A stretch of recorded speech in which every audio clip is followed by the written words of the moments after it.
Japanese Prime Minister Shinzo Abe has expressed deep repentance over Japan's role in World War II during an historic address to the U.S. Congress. He offered his profound respect and eternal condolences for U.S. soldiers who died in the conflict.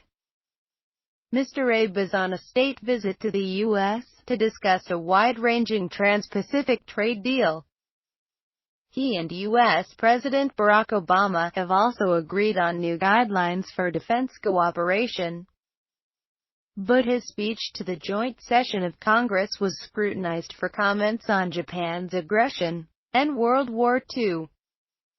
This year marks the 70th anniversary of the end of the conflict.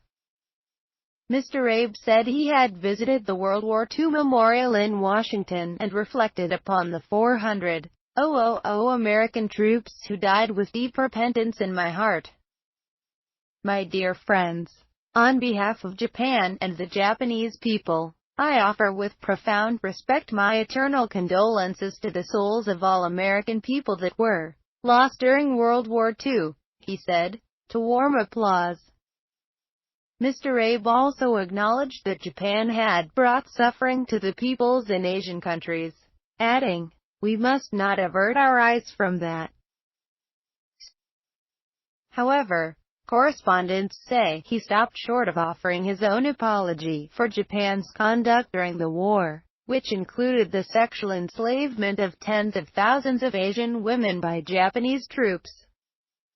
In the audience was Lee Young-soo, one of thousands of Korean women forced into Japanese military brothels during the war. She was invited to Congress by Democratic Representative Mike Honda, a strong critic of Mr. Abe trade deal.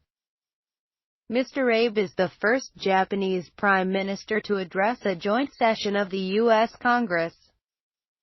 The BBC's Gary O'Donoghue in Washington says the invitation is a sign of the warm relations that exist between the two countries.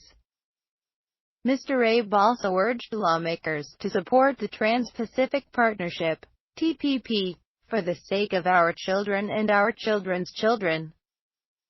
The TPP is aimed at liberalizing markets in 12 countries, and the U.S. and Japan are among the biggest players.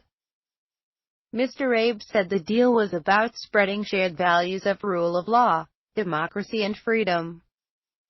He added, "It is also about our security. Long term, its strategic value is awesome.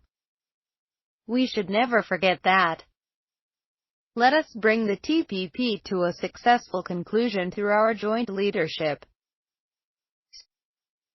The U.S. and Japan recently agreed on new defense guidelines that clarify U.S. commitments on Japan's security. Mr. Obama has said the security treaty covers all territories under Tokyo's administration, including islands in the East China Sea, which China also claims.